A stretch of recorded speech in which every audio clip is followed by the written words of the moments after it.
Hello, everyone, and welcome back to a brand new episode of Take Flight Podcast, episode number 141, with your four hosts, Daniel Johnson, Oluwakanola, Pabilo Timbo, and I, Shuel Ahmed. Now, from the title, we are back with another very exciting Take Flight Talks interview episode where we have conversations with thought leaders and trailblazers, sharing with us their journey and expertise on how they've been able to take flight in their respective arena. Now, in case you've missed any of our previous Take Flight Talks interview episodes, please make sure to check them out. We've interviewed with leaders from various industries, from healthcare to nonprofits, from entrepreneurs to pioneers in the music industry, leaders in angel investing, and founders of venture capital firms. The list is growing, so please make sure to check them out if you haven't already done so. Now, back to today's episode. And this episode, we have a man who, if you're in the UK real estate and entrepreneurial space, you would have either seen or heard of him already. Now, we have with us today a gentleman called Kazy Ali Balogun, and who is better known as Kazy, the legend behind the brand Property by Kazy. Now, for those of you who don't know him, where have you been? He's difficult to miss.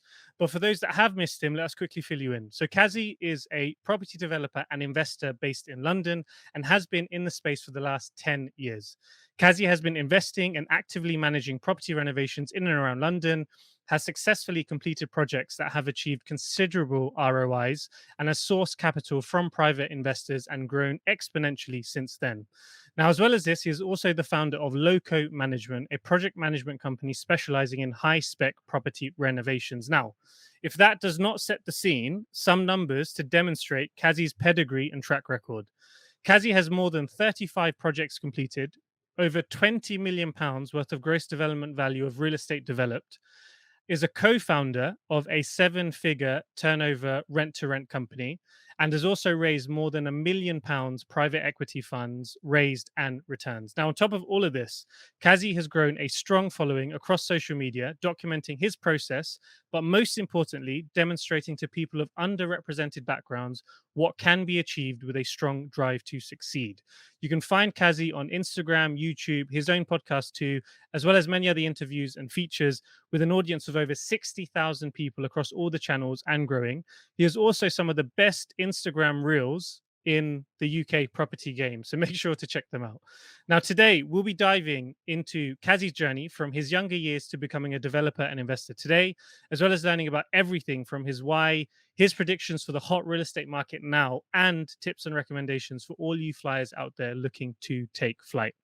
Now, let's get started with what will go down as a legendary episode and hit the music. Take off, take flight with you. For we never fly, but we're flying. Right, Kazy, welcome to the Take Flight podcast. Thank you for joining us today. Now, the listeners would have heard an introduction about your background and a very, very short summary of your journey. But how would you explain your background in your own words? Firstly, thanks for the intro. It was very, very succinct. I feel like you've done a lot of my job for me in terms of introducing myself and kind of what I've achieved to date.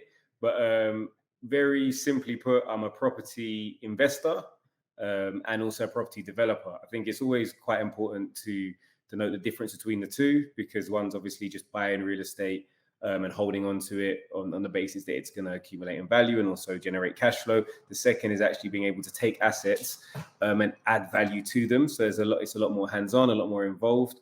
At the moment, I would still class myself in the sort of wealth creation stage of my journey. So I'm focusing primarily on development, effectively building that working capital pot so I can go and do bigger and better projects or the same size projects, but with increased volume over the coming years. In terms of my background and where I started, I think like a lot of us now, I had that sort of entrepreneurial spirit from a very young age.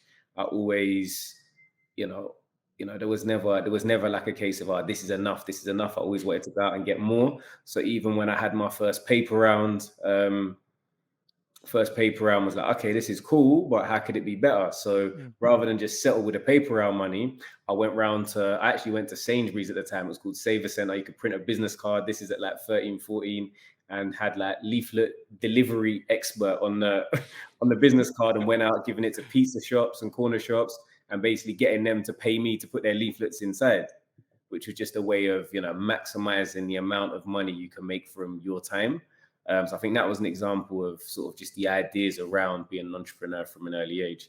But I've always worked. I think the other thing I always like to touch on when I talk about my journey is the importance of work.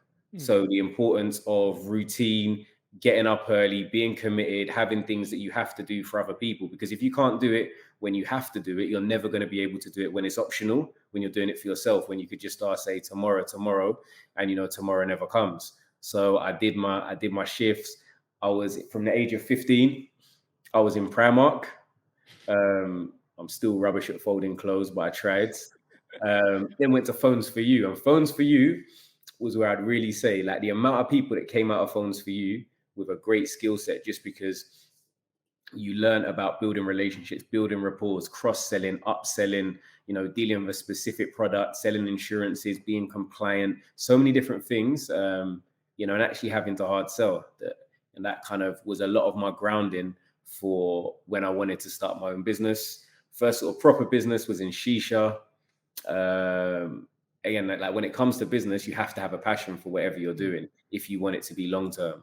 And that was the same for me with shisha. I went out to Egypt, sort of fell in love with the culture, with the idea of, because I don't drink myself, so something that equivalent to pub culture. You go out, you sit with friends around something, and you communicate, you build relationships, you talk business, you talk all sorts of things.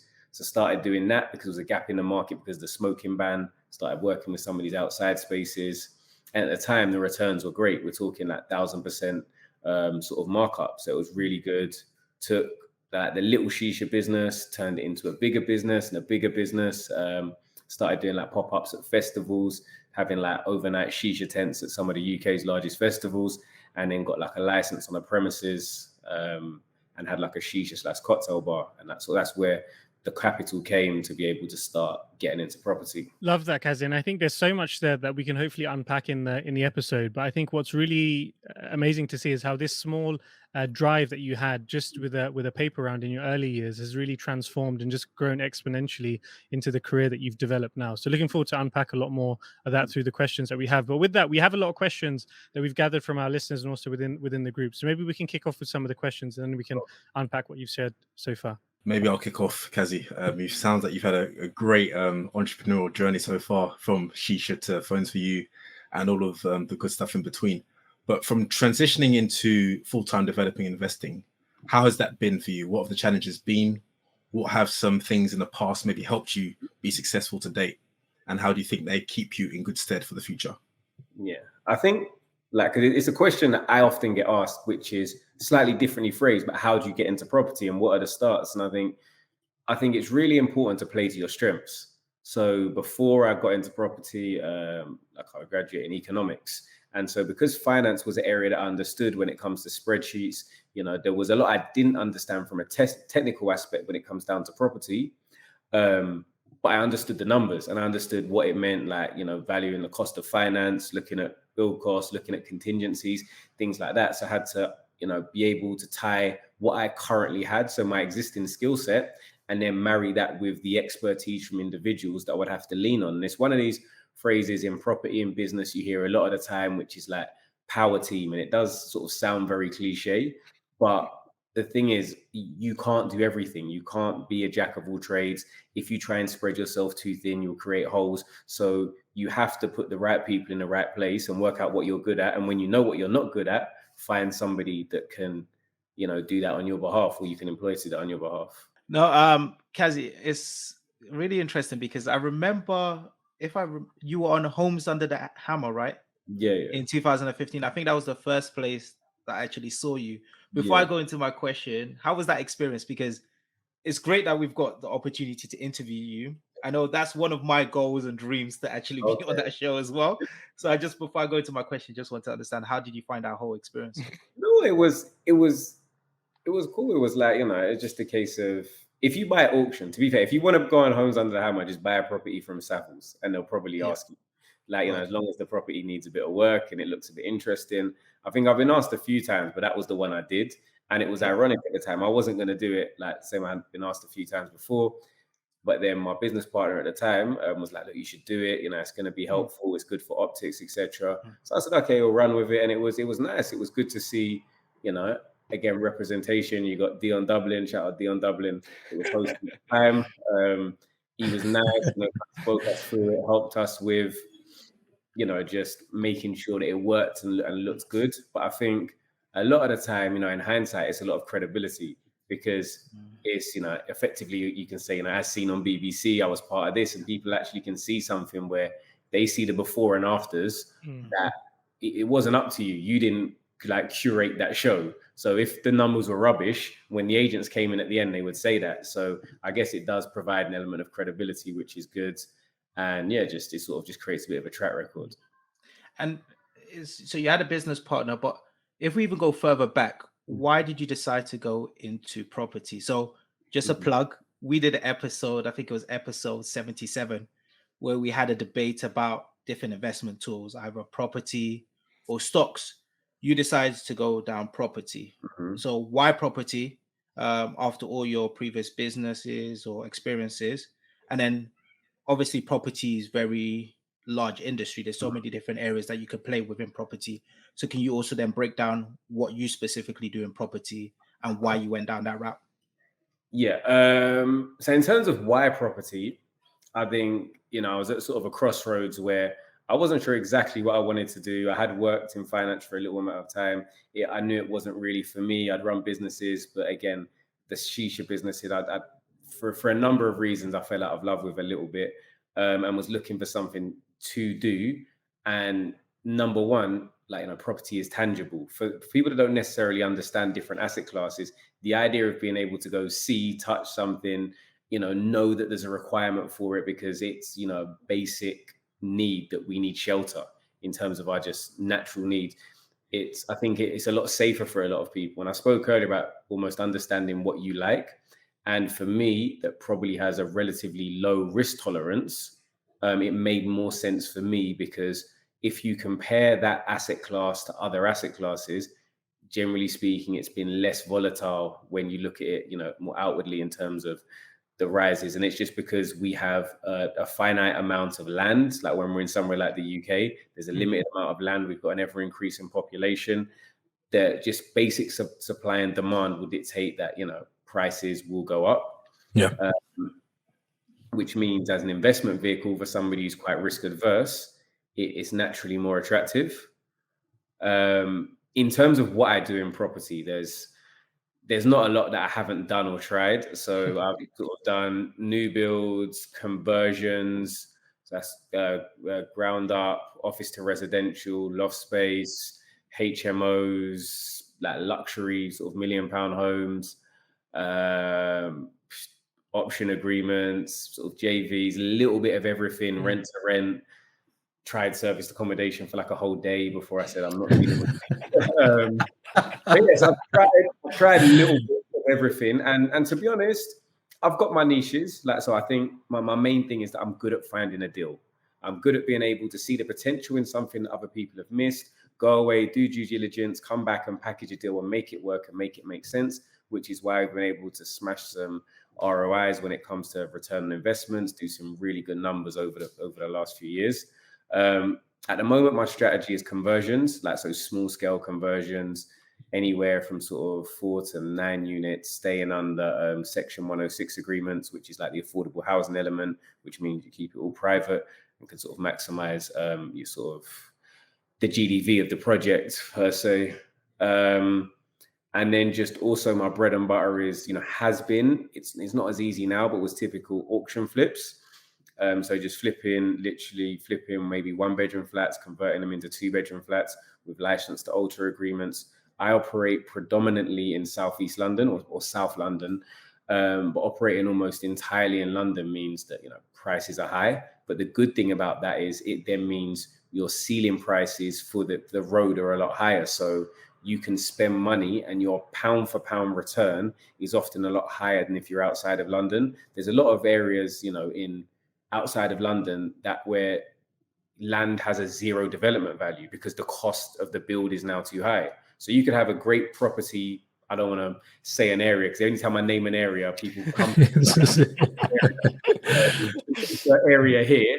But like say you name a specific area and it's a house that's got a great side garage, double side garage, and you could go and get planning for that to build a second 2-bedroom, 3-bedroom house on the side. But because of the build cost versus the end values, sometimes that land has basically a nil value even with planning permission. Yeah, that's actually one of the questions I had for you. Your thoughts around staying in London versus going up north, which is what a lot of investors, even like myself, look to do. So thanks for those insights. So one of the things we really want to understand, and you mentioned obviously your role as a developer is to look to add value into the projects. Yeah. Can you maybe share a little bit more as to what are you looking for? What's your criteria? What are you actually paying attention to? Obviously not to give away all your gems and insights, but when you talk about adding value, what is it you're paying attention to? Firstly, I don't think if you can give away all your gems and it's going to stop you making money, then you're probably not good enough at what you do, because there's enough property out there. There's enough money. Like when you start to understand money, you'll understand that there's so much money out there. You just got to go and get it. And you've got to go and find a way to go and get it. And I'm not saying it's easy, but there's nothing that anybody can do that can stop you making the money that you're going to make. So that whole, I don't want to say this because of X, Y, Z, and I don't want to tell people my patch. Do you know how big your patch is? How much business there is to do? Yeah, abundance mindset. Love it. So in terms of what I'm focusing on at the moment, like I said, my bread and butter for a long time was literally areas where you can add an additional bedroom. So typically I'd be looking at properties that firstly were already in a rundown state. So regardless, you're going to have to refurbish them. There's no point going to look at like a finished product and take out a brand new kitchen, brand new bathroom to change a layout. But so something that already needs work. But away from it needing work, typically these 1-bedroom flats that were above 50, 60 square meters. So good size 1-bedroom flats that you could reconfigure to make them a 2-bedroom flat. Because a lot of the time you can do that, with just a licensed alter agreement with the freeholder, maybe some building control, depending on what you're moving and where, but not full planning. And now in London, adding that additional bedroom, when we're looking at, for example, and I say take Croydon, for example, the ceiling price maybe for on a certain road for a 1-bed might be 350,000, but for the 2-bed, it might be 425,000. So that extra 75,000 pounds, if you can achieve that with the same amount of work, when you go and look at that deal day one, you can offer more. So you may pay more than somebody, but it's because it's worth more to you and it's going to be worth more when you go to dispose of it.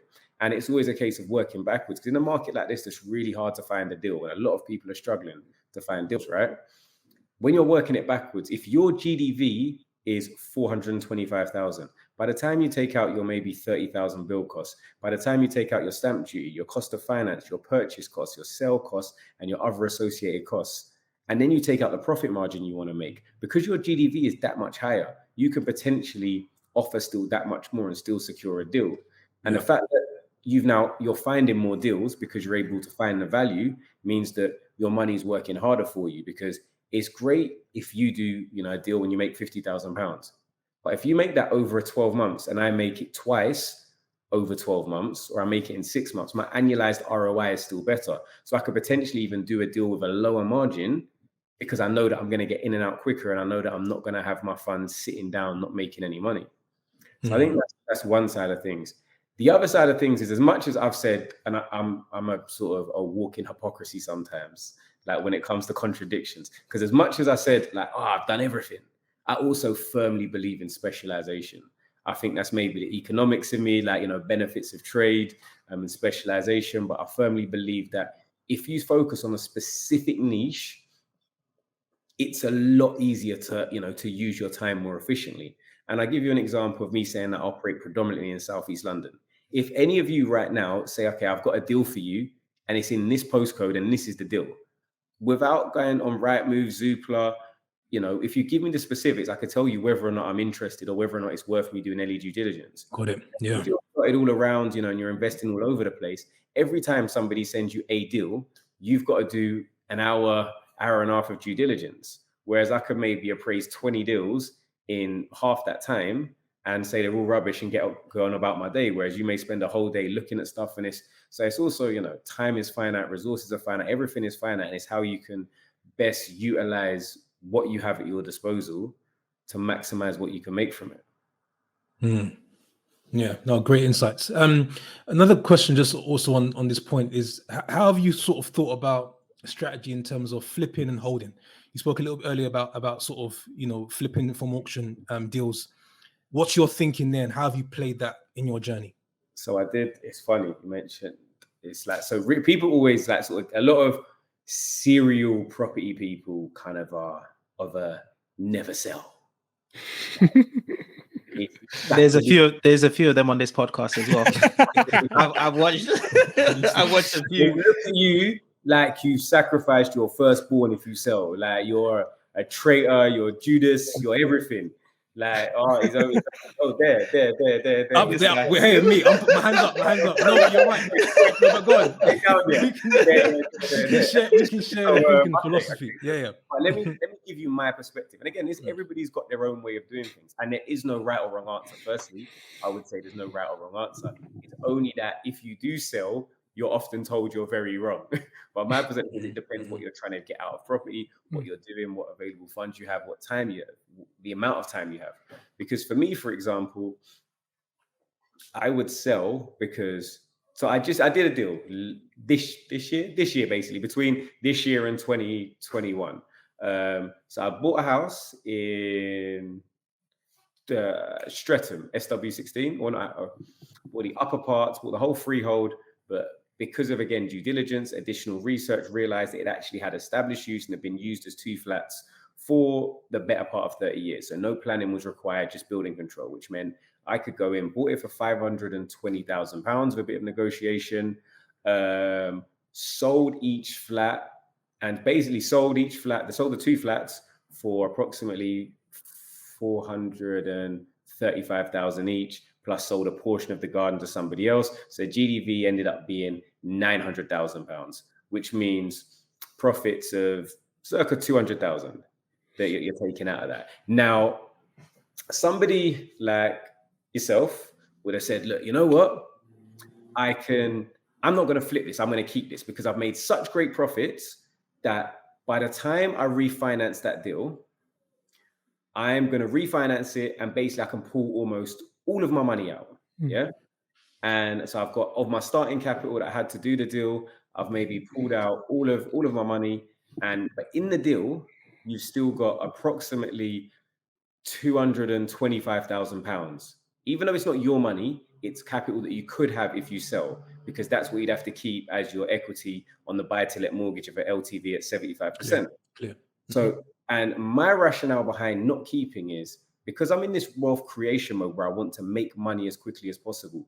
Those 2 flats, say after all costs, after the cost of the mortgage, everything else, your what if for voyage repairs, etc., are going to maybe make £500 or £600 a month. For ease, just for quick maths, I'm just going to say £500 a month each. That's £1,000. So you're making £12,000 a year, which means your net yield is less than, in terms of the money you've got in, is making 6%, something around that figure.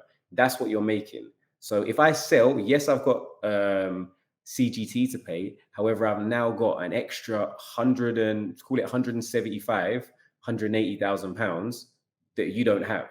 Now, if I've just done a deal where in a year I've made £200,000 from £200,000, why should I settle for £12,000 now on the basis that I'm going to get capital appreciation? Because I know that I'm doing deals that make my money work harder for me. At a certain point in time, of course, I'll sit back, I'll benefit from the cash flow, I'll benefit from the capital appreciation. But at a point in time where I'm full-time in property and I'm willing to work hard, I would rather make my money work as hard for me as possible. Yeah, very clear. And I think, because again, I think going back, and you talk about this a lot, you're very much focused on that working capital because you're effectively moving funds into another project, another deal. Right. Yeah. And that's the thing. I get it. Like, if you're going to have your money sitting down, then you need to make it as efficient as possible. There's no point selling when you can refinance, but that refinance always does come at a cost. And it may not come out of a cost of your capital, but it does come at a cost of your working capital. Opportunity cost. Yeah. Money in the deal. And, I think because the other thing is, because I know that I'm risk adverse, I'm not going to go and do a massive deal until I've got, available funds there that for what if, that I'm not going to sort of be on the edge of bankruptcy for the whole deal if something should go wrong. So I think, I've got, a mindset of where I want to get to and the type of deals that I want to be doing within the next sort of 5 years. So I just know what I need to do to achieve it. And I think that's the other good thing about having goals. Goals allow you to have, and then the end goal basically means it's like running a race. You know that you're trying to complete 5K. So if you've got, your metaphorical AirPods in, and every time it's telling you you've done another 100 meters, another 500 meters, you've done a kilometer now, you know where you're getting to, you can kind of keep yourself on track, you can pace yourself, and you're working towards something. So I think for me, the working capital or the amount of money that I have is the equivalent to those like numerical numbers when it comes to like running a race. And I know that I'm trying to get somewhere, and I need to stay on track, and I need to keep like accruing that to allow me to get there, to deliver what I want to at the end. Yeah, love it. No, great insights. Yeah, sure, Kazy, I think there's lots of great insights. And I think also for the listeners to remember, you're listening to 10 years plus of experience being really condensed down to fundamentals. And it's taken 10 years to be able to explain deals to this extent. So I hope the listeners really appreciate the value that's being shared. And even if you're not in the real estate space, these are principles that you can apply in any business space as well. So I'd really try and take this away and think how they can be applied in your respective area if it's not property. But Kazy, building on some of the responses that you shared there, and some of the themes that were coming out, for example, abundance, setting a target, having a plan and working towards that. I think there are a lot of people that are looking like this group talking about investing. We see it a lot more now in social media than we did when we were growing up, I would say. But that gap in wealth inequality still appears. And we actually did an episode where we spoke about it. And I think that was a Bloomberg article that was based on a study where the Bangladeshi and Black community were one of the lowest wealth, I think property-related wealth communities within the UK. Now, for only above the Bangladeshi community, I think, as I remember. Yeah, and I'm actually representing the Bangladeshi community. So I think within this group, we're the side that we're not. We got all of the people. Yeah, we are. But I'd say we're the anomalies that are closer to the top and aspiring for one. Of course, hopefully a lot more people following behind us and exceeding even further. But the question for you, Kazy, in terms of this wealth inequality piece, if people were starting out now, prices are a lot higher now than they were even 10 years ago. And long term, based on some of the trends that you shared, they're probably going to go only in one direction. What would you recommend to people that were starting out now? If Property by Kazy was starting out in 2022 at the age of 20, what would you say to him? I would say, I think one thing you touched on, we've spoken about, is I always say there's a balance of, you have to work out what you've got, because property is expensive. You can't take away the fact that you do need capital. As much as it's pitched that there's loads of no money down, X, Y, or Z, the majority of investors need capital, unless you're very fortunate to have a backup. But even in that case, you've got to build something. There needs to be some level of foundation. And as a starting point, I've touched on the experience I got from work, the money I made from work, the stability, the fact that I didn't have shocking credit because I understood the importance of paying my bills on time. Like things, working in a phone shop showed me, when I'm seeing big grown families coming in and the man, the woman, whoever is getting declined and can't get a phone, like that's instilled something in me that, wow, you've got to pay your bills. So like there's a lot of stuff at an earlier age that I say, look, you know what? The importance of firstly managing your credit, like as a starting point for a lot of people. Like one of the biggest fears, you overhear somebody saying, like thieves, I'm not paying them. Okay. I hear you. I hear you, but at the same time, that £40 that you're arguing about can cost you. Because I've been in a scenario where, I've had an EDF bill that I didn't know it wasn't registered to my, my office address. It went somewhere else. I didn't pay it. It was like £38. Didn't pay it. Didn't realize there was non-payment. It was their fault. It wasn't in their name, but they put like a non-payment on my account. I went to get a mortgage because of that being on the account. The mortgage product that I would have took was like an extra £300-400 a month. That's a 5-year product. That £38 could have cost me 5 figures over a term just because of not looking into things. So that's a very extreme example. It was sorted out in the end, but I would say, number one, like manage your money, like from day one, see the importance of, because your credit history is like, it's the same as your personal credit history is very much like, is synonymous to your like online credit history, how you're viewed amongst people that you're working with. Also manage that. So if you say you're going to do things, have integrity in the way that you run your business, because even when you're starting out, your word meaning a lot to people will go a long way. There's deals that I've done off the back of a handshake because of integrity, because of conversations that I didn't even remember that other people remembered. I think that's really important as well. Making it more specifically about property, you know, there's a few things, but definitely before I get right into property, you know, working and homing your skill set, letting somebody else pay you to learn is a great opportunity. So if you really want to get into property, one of the best places to start off with is an estate agents. You get to see other people doing deals, see the market, learn about valuations, learn about developers that do things well, that do them badly. You get to network with developers, with landlords. So there's so many things that you can learn and pick up on while getting paid. And not just while getting paid a little bit. There's a lot of estate agents that do really well and make 5 figures a month. Like, you know, I can attest to them. They are smashing it. So there's a lot of things that you can do to start off. I would always say residential mortgage day one, like as soon as possible. A lot of people don't want to sacrifice a little bit of short-term comfort for, you know, long-term enjoyment. So maybe you can't afford exactly where you want to live, but that's okay, because, like, for example, I have to talk about London because that's the area that I know.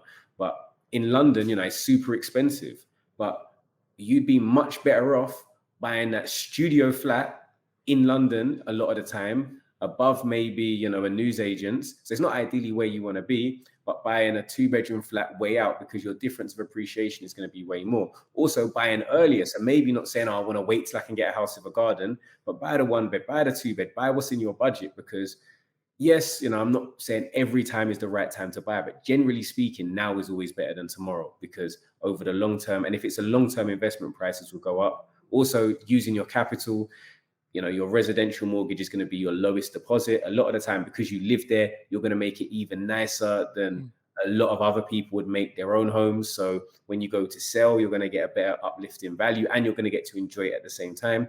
And you benefit from no CGT as well. So it is a real winner in terms of your return on investment for, like, you know, early on investment in property.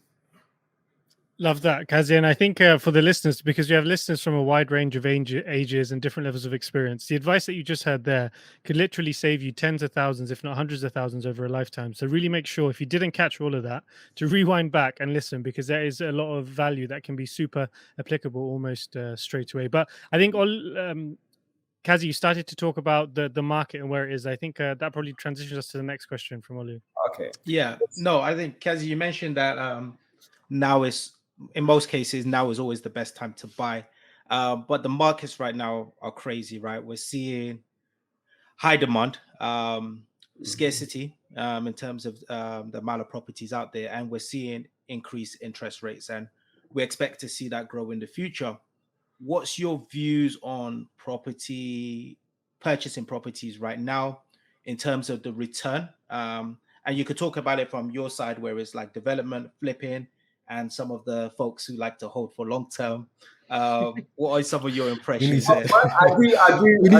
Everyone on property list. I've held a few, but we try. But just random before we get into that. Okay. My other thing with holding, a lot of people hold with too much emotional attachment, because even if I want to hold, I may have sold that place that I said in Streatham to go and buy a commercial property that yields twice as well, with potential for planning in the future.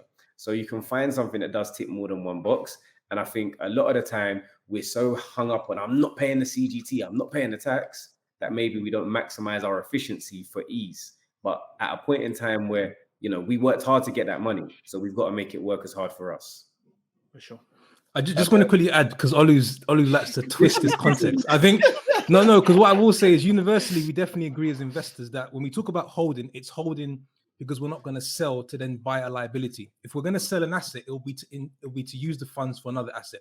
So I think we're definitely in alignment in terms of why the mentality around holding. But what Kazy's talking about is his view on terms of moving that funds forward. No, totally agree. Yeah, agree. But Kaz, what's your impression about the market? Is it going to crash? What? Yeah. Quickly. We got time. We got time.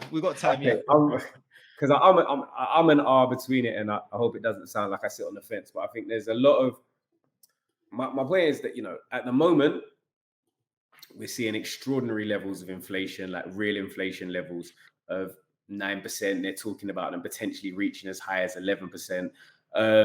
You know, there's definitely an argument that if it wasn't for quantitative easing, different, you know, monetary and fiscal policy, that we would actually be in a real time, you know, recession at the moment if it wasn't for the government policy.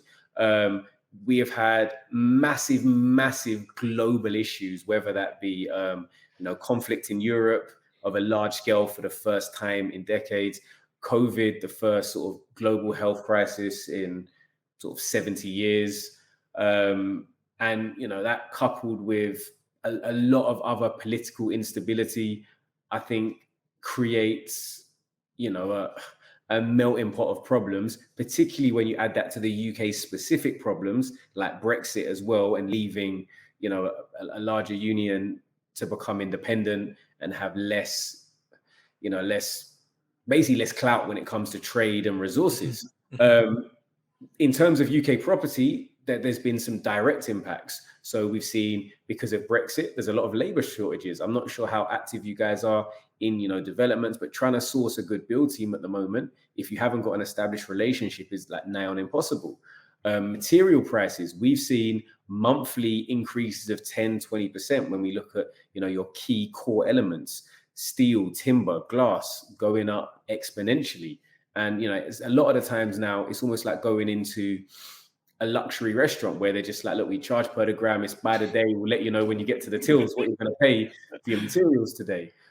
So there's a lot of factors that meant building has got more expensive, you know, that coupled with there being no current new deal when it comes to Help to Buy as well, which was another thing that was helping a lot of developers when it comes to their GDVs and being able to sort of guarantee exits from projects. What does that mean as a whole for the UK property market? On the good side, interest rates being, you know, low at an all-time low means that a lot of larger institutions have gone into build to rent developments, and they are completing these.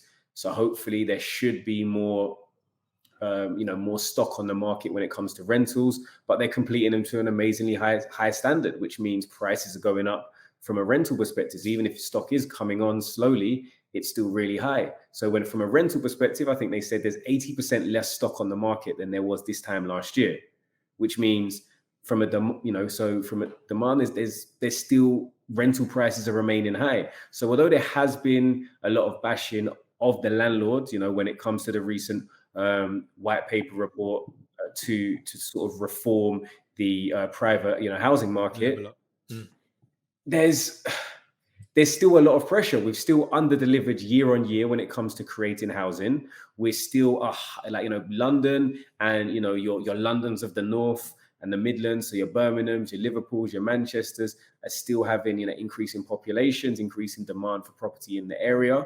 So yes, I think all of the collective factors are eventually going to take their toll, and we are going to see a contraction of the housing market when it comes to pricing. But I think if you're buying in the right areas, like particularly again your Londons, that you are going to be insulated from that slightly just because of demand and supply, and it's going to recalibrate over time. You know, advice I'd have for people would be buy smart. Make sure that you put more contingencies, more what ifs into your purchase. Do a little bit more stress testing when it comes to your deals.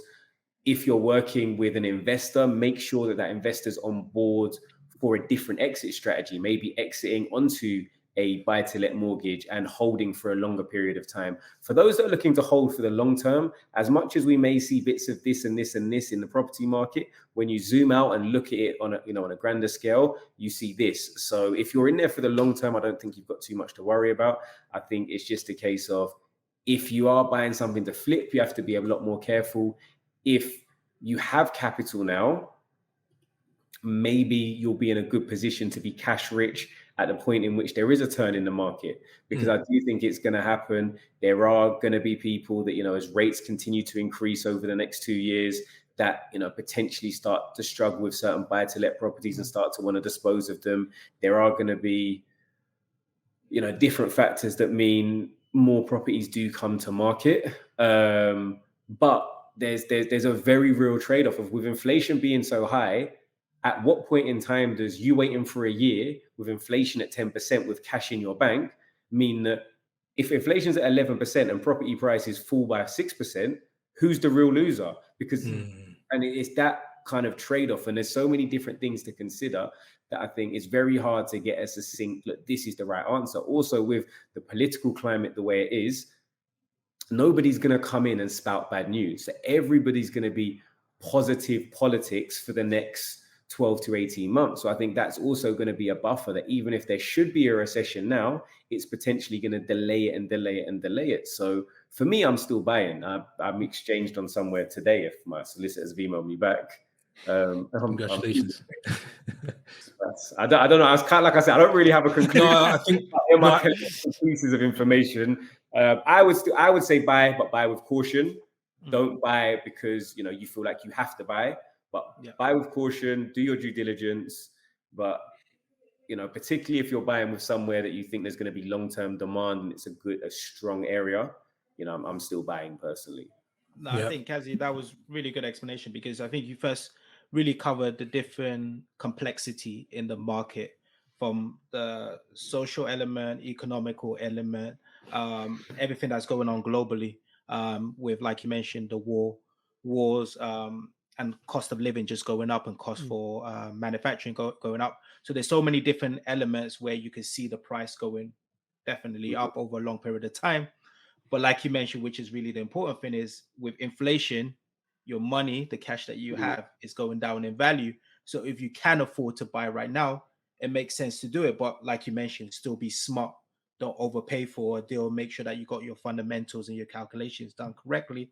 And you have multiple exits, like you mentioned. So no, thank you very much. Love that. And I was thinking, actually, when you were saying that, Kazy, we should actually have you back on the podcast in 2 years and replay that prediction and see how it ends up playing out. I think in that prediction, like in 2 years, there may be some fires. Like there may be some fires. Like, you know, in 2 years. Personally, I think, you know, maybe an optimist, but I think it's going to be okay for a reasonable amount of time, just because unless something happens that we have no control over, i.e. some sort of massive collapse or issue in America, you know, something like, you know, when they spoke about, you know, there was sort of the market suffered a bit yesterday because Beijing spoke about going back into lockdown. If China or any of the main manufacturing places like India, China, etc., you know, struggle in the way they have with the pandemic, we're still on a really backwards, limited supply chains. I think those could cause issues and could cause us to maybe go into a recession or contraction of the market a little earlier.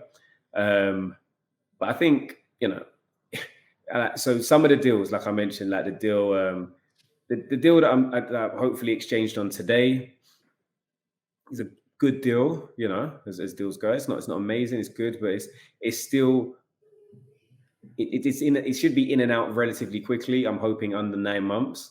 And without annualizing it, the ROI is still 35%. So even if property prices dipped, you know, 10%, we'd still make a little bit of money. Not a lot, but we'd make a little bit of money, which means it's not a loss, because if we left that money in the bank, we would definitely lose money. So it's, what do you want to do? Do you want to 100% lose money, or do you want to play the markets a little bit?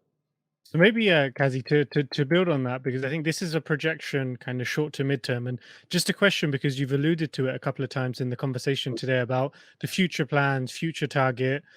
You don't need to share anything that you don't want to, but I'm very curious to know, if you're sat down in 10 years time, at that point, what does good look like for you? Do you know what? Like, and it sounds corny, so you might have to get it. But like, happiness is what good looks like. Like, all you just got to be is happy. Everything else is subjective, like, because you just got to be happy, and that's my goal for the next 10 years, to be happy. But if you were to talk, I don't have, you know, a number like, I want a this many million portfolio or this, you know, because you could very, you know, not easily, but you could get to having 10 million, for example. But it's, what does that look like? What does that look like for your standard of living? What does that mean? Is it, at that point in time, is it the money that makes you happy, or is it what you've been able to achieve and what you've been able to do with that? So I said, naturally, I'm quite risk adverse. But I think we often speak, particularly in Black culture, about the narrative of young Black men either want to be musicians or they want to be, professional athletes. And we're amazing musicians and we're amazing professional athletes. And I think sometimes it takes away from, our talents a little bit when we say, we make it sound like a bad thing. It's not our fault that we dominate in a lot of those areas. But at the same time, we can do so much more, and you can. Like, I would be a rubbish musician and a mediocre athlete. However, I wouldn't give myself rubbish at athlete. But I say that, and one thing that I want to do is bridge the gap between the athletes, between the musicians, and between the entrepreneurs, and make it a collective of, okay, if we're all shining, let's come and shine together and let's do things together. I had a deal fell through that really annoyed me. I was supposed to buy this police station with a Premier League footballer. Like, we were going to buy it together. It would have been a great story to say, bought this, convert it into flats, but the deal fell through. But I think definitely at the point in time where I feel like I've leveled up enough, I'm meeting people on an even keel, and, getting into larger scale development projects, bridging that gap. So shout out like my friend Elliot and Trevor, who run Most Wanted Elite FC football team. They've been smashing it, winning London youth clubs, 13s, 14s, 15s, winning all sorts of leagues, having players sign for professional teams. But I sponsor their team or a number of their teams, and going to go on to start working with a lot of the children, so the boys and girls that play for those teams, because some of them are going to go and earn exponential amounts of money, and want to make sure early in age we talk to them about finance, about budgeting, about investing. Very important. Some of them are also not going to make that money, and also for them to understand how to do exactly the same thing, because it's going to be just as important. So I think being able to get involved in programs like that, but also not just getting involved in a program of, I'm just the teachers telling you how I would do it if I was you, but also to be walking the walk. So I would love to have done, maybe at that point in time, done some, whether it's between 50 to 100 unit, development units in sort of prime, like London locations, where we can say that we built these out, we own these are our ownership, build to rent with business partners, where we own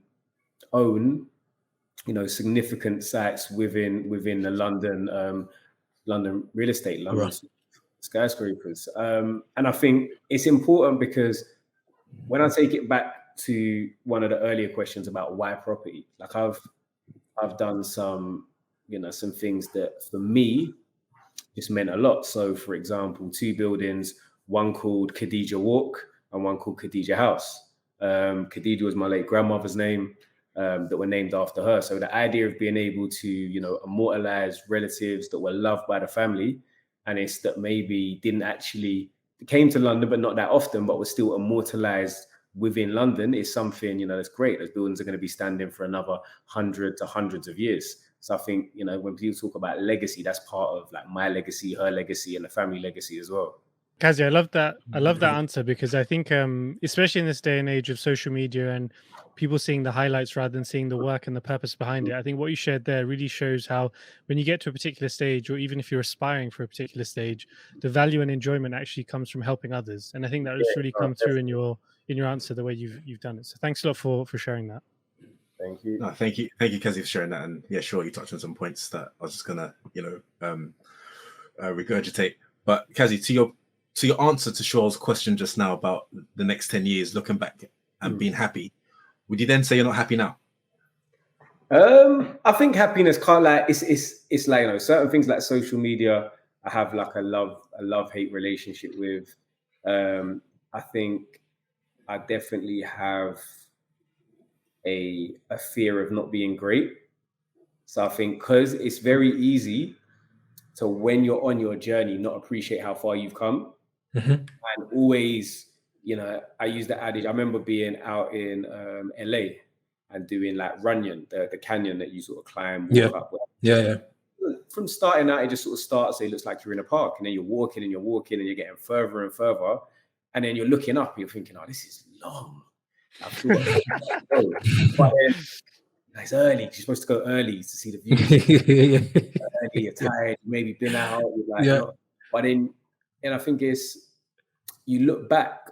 You're taking that second to like stop, sort of, smell the metaphorical roses. Look back and you see that I've come a long way. And I think those are the moments where you grasp the happiness. But for somebody that has big goals, and I think also kind of has to have broad shoulders when it comes to friends and family.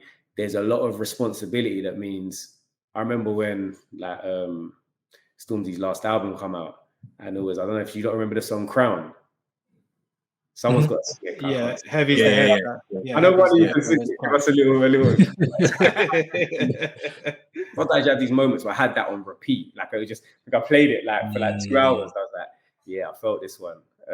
But I think, happiness comes and goes, but it's just all about working towards it. It's part of the journey as well as the destination. Yeah, definitely part of the journey is to be enjoyed. Definitely.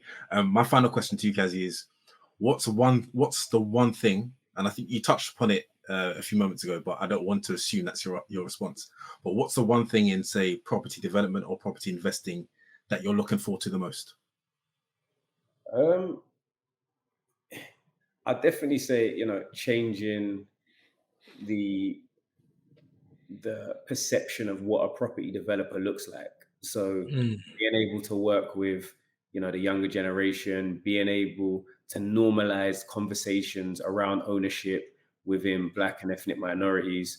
I said, sometimes I have these, I'm going to turn off Instagram. Let me just go and be a property developer. But then I was in Pop in Brixton, which is sort of my local effectively, last weekend. And it was just, I was having those feelings during the day, and then randomly 3 people came up to me and literally the same thing. Oh, I bought my first house because of you. And literally at the same 3 times. Very, very dope.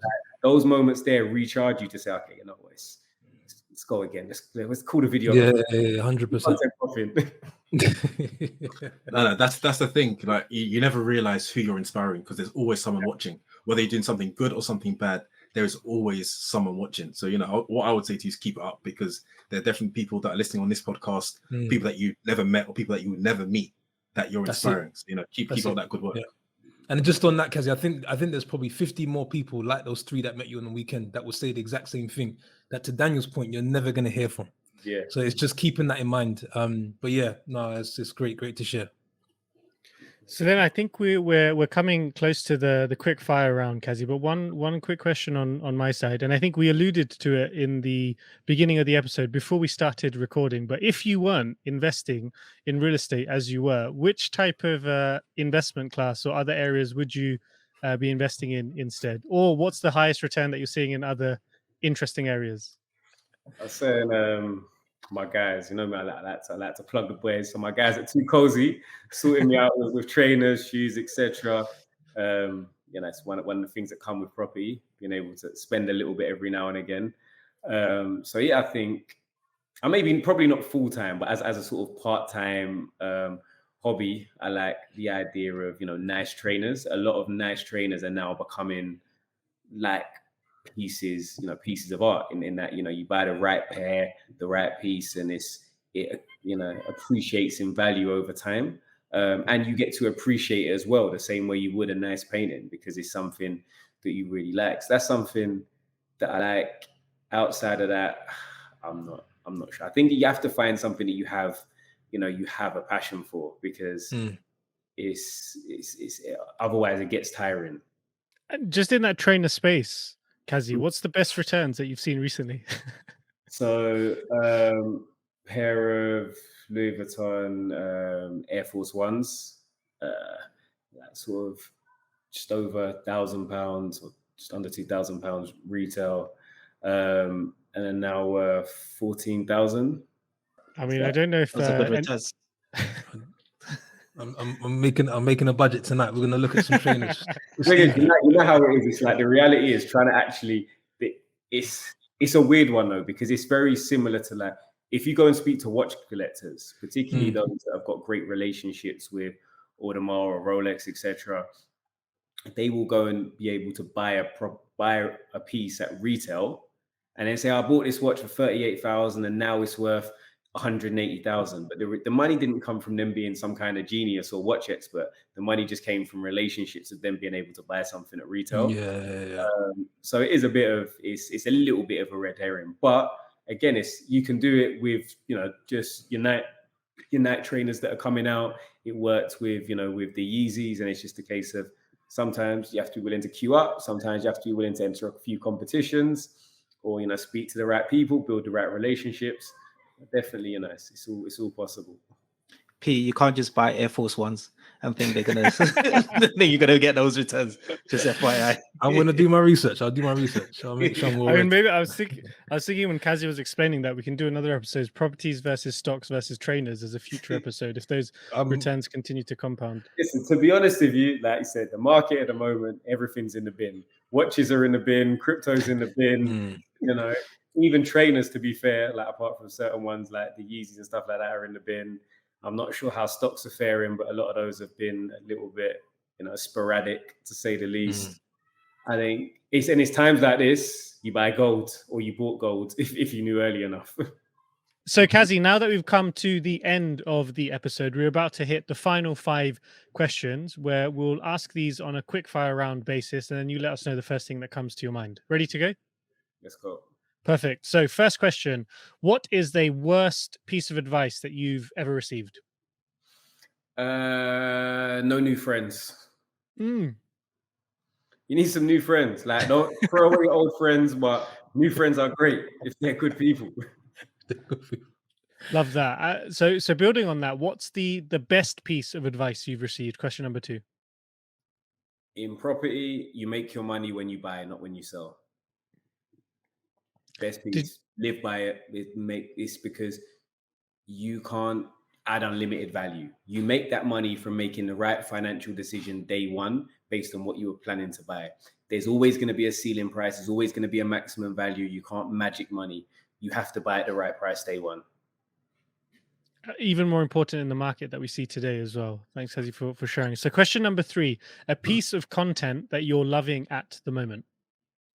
I don't consume that much content, What does this mean? It could be a book, it could be digital media, a YouTube video, a documentary, even a movie that you watched recently. Anything that you're really plugged into. I read *Sapiens* again recently. I really enjoyed that.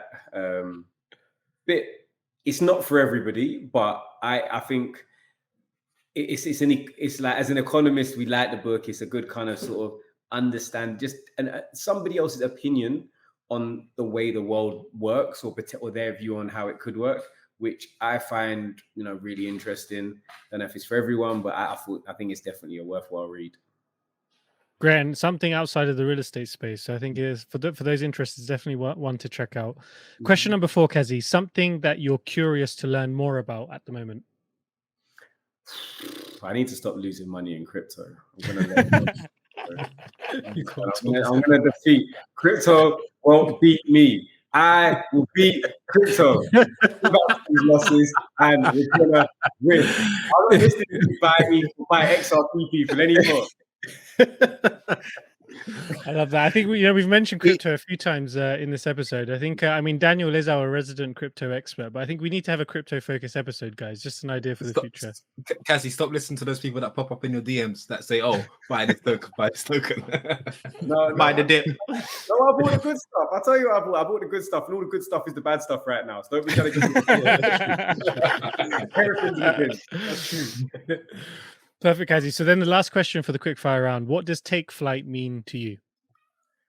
I think for me, obviously, I like a saying. Like, I've always liked, like, an old wives' tale or a saying. I think it's very much in the description. It's just a case of you having to propel yourself to somewhere that is not necessarily feasible to you right here and right now, because you can't see it, you can't touch it, you don't know where your destination is, but you have to believe that if you see yourself as the plane, as the embodiment of the flight, that you can get yourself to that destination that's very further, there's a far reach away that, isn't currently touchable, but you have the ability, your body, your mindset, your capabilities can take you to where you want to go, that you've just got to literally take off and do it. And for me, that's what take flight means.